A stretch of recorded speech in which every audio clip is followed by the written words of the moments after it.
আসসালামু আলাইকুম গাইস, আপনারা সকলে ভালো আছেন? আলহামদুলিল্লাহ আমি ভালো আছি।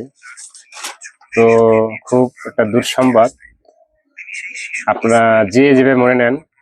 তো আমি গতকালকে একটা মাহফিলে গেছিলাম। মাহফিলটা হয়েছিল আপনার গাজীপুর বোর্ড বাজার। তো মাহফিলটা, আমি তো অনেকগুলা মাহফিলে যাই, আমি জানেন আমি হকার, আমি খেলনা বেশি, ফুল বেশি এবং লাইটিং বেলুন, ইমোজিং বেলুন এগুলো বিক্রি করি।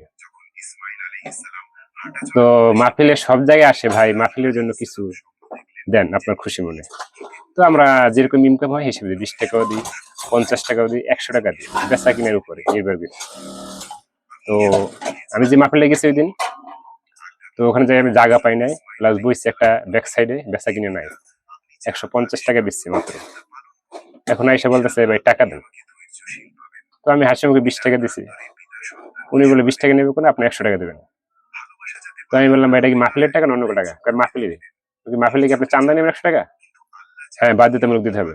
তো ভাই যাই হোক, আমি রাগারাগি করছি, আমি দোকানপাট বন্ধ করে ফেলাইছি যে না ভাই আপনি এখানে দোকানপাট করবো না, আর আমি 100 টাকা দেবো না। যাই হোক, পরে উনি রাজি হয়েছে, আচ্ছা ঠিক আছে 20 টাকা দেন। তো আমার কথা হলো, তুমি 100 টাকা কোনো চাঁদা চাইলা। তো আমার ভিডিওটা করার কারণ হলো, লং ভিডিও হইতেছে যে মাহফিলে যদি 100 টাকা চাঁদা নেয়, আর এই ধরনের লোক যদি নির্বাচনের সামনে আসে, তাহলে আপনার আমার অবস্থা কি হইব বাকির ইতিহাস। আমি বেশি কিছু বললাম না, কারণ দেশের পরিস্থিতি ভালো না।